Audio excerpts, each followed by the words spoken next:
Re-bienvenue dans une nouvelle vidéo crypto. Aujourd'hui, on va se débrouiller avec mon ordi qui bug. Je vois plus la souris, donc c'est pas grave. J'ai plus petite flèche, mais je suis capable quand même d'accéder au truc là. Donc, on va faire avec pour aujourd'hui. On va aller voir des graphiques intéressants par rapport au BTC et des beaux setups pour le futur qui approche, là, le futur bull run, donc la fin de bull run. Pour commencer, on va regarder ici le BTC qui est donc à 116 840, plus 0,15% par rapport à hier, ETH plus 2,31%, et la majorité du marché est dans le vert, un léger vert, ou quelques cryptos dans le vert foncé, comme XRP, XLM, APT, Link, avec du plus 8%, plus 10% des fois. Donc, c'est ce qui conclut donc pour Coin 360. On va commencer avec le premier graphique ici, donc qui est un setup assez parfait là, pour ce qui est d'un marché. Donc on appelle le setup Head and Shoulder, c'est donc épaule, tête, épaule, qui peut se former à la baisse ou à la hausse. Et donc ici vous voyez à gauche le left shoulder, donc là c'est sûr que vous ne voyez pas ma souris, mais vous voyez le left shoulder à gauche qui s'est formé. Ensuite de ça on a la tête, et ensuite de ça on a l'épaule droite, donc j'en ai déjà parlé, mais pour ceux qui ne savent pas c'est quoi, ben c'est vraiment comme, il faut imaginer un humain là, où ce qu'on a l'épaule, ensuite la tête, ensuite l'épaule, donc on fait un haut, ensuite de ça on va faire un haut plus haut que le dernier haut, et ensuite de ça on va faire un troisième haut plus bas que la tête, mais environ pareil que l'autre épaule.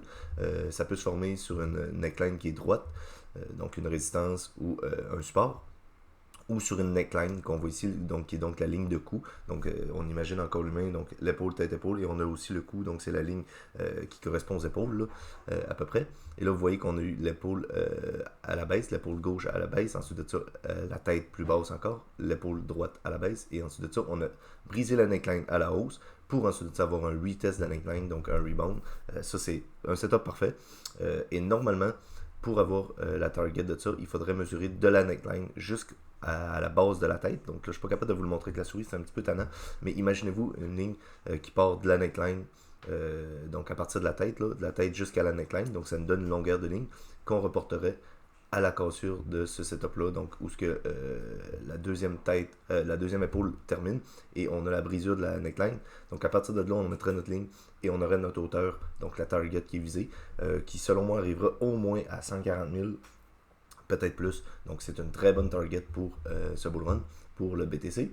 Ensuite de ça, on va aller voir une autre image. Et oui, c'est vrai, pour l'épaule tête épaule, évidemment, là, on l'a dans ce sens-là, mais on peut l'avoir de l'autre sens, où on aurait une épaule vers le haut, une tête encore plus haut vers le haut, et une deuxième épaule à droite, pour ensuite de ça, évidemment, avoir une target à la baisse. Donc là, on est content que l'épaule tête épaule soit à la baisse, pour ensuite de ça, avoir une target à la hausse. Ici, un bull flag, très très beau setup. C'est donc un drapeau qu'on appelle, c'est comme on a à gauche le bâton du drapeau un petit peu. Ensuite de ça, on a un drapeau qui descend un petit peu dans un canal. Donc ce canal-là, on appelle ça le drapeau. Et lorsque ce canal-là est haussier, on appelle ça un bearish flag, donc un drapeau baissier. Et lorsque ce drapeau-là il va vers la baisse, donc le canal se forme vers la baisse, on appelle ça un bullish flag, c'est donc un drapeau haussier. Et donc on a eu plusieurs fois les petits ronds rouges qu'on voit, donc on est venu tester le haut de ce drapeau-là, donc en tant que résistance, et le bas de ce canal-là, c'est donc le support. Vous voyez qu'on oscille vraiment entre ces deux zones-là, et lorsqu'on va briser ça, bien évidemment que la target, c'est le début du drapeau vers la base du poteau du drapeau, on veut dire. Là. J'aurais bien aimé vous le montrer, mais bon, on voit pas ma souris, donc on va faire avec pour aujourd'hui. Mais selon moi, la target de ça doit nous donner au moins 140 000 aussi. Là. Donc on est à peu près comme l'autre setup, donc très très intéressant pour ce qui est de ce bullish flag aussi. Ici, voilà un bearish flag, donc ça c'est un drapeau baissier, mais pourquoi c'est intéressant? C'est parce qu'ici c'est la BTC dominance. Donc le bearish flag nous indique qu'on aurait potentiellement plus de chances d'aller à la baisse, et lorsque la market cap dominance du BTC va à la baisse, ça veut dire que BTC prend moins de valeur que les altcoins, ou les altcoins prennent juste plus de valeur que les altcoins, ou à l'inverse, si le marché descend, ben les altcoins descendent moins que le BTC, ce qui est très très rare, donc c'est souvent un marché qui va à la hausse qui indique une market dominance qui va à la baisse. Donc ça, c'est très très bullish. Là. On est au niveau des 60,72%. On a eu un top au niveau des 66% pour le market cap du BTC. Et évidemment qu'on va essayer d'aller chercher des targets beaucoup plus basses, aller chercher du 50-40% peut-être. Et je pense qu'on aura un bon bull run avec une market cap qui irait chercher des zones comme ça. Et un dernier graphique que j'aimerais vous montrer ici, donc par rapport à 2024, et là on est ici en 2025, donc vous voyez en bas, on voit le FOMC Rate Cut, donc la ligne pointillée, qui était donc les taux d'intérêt qui ont été coupés en septembre 2024 par Jérôme Powell et la Réserve fédérale, qui donc ensuite de ça a amené une hausse de 90,28%.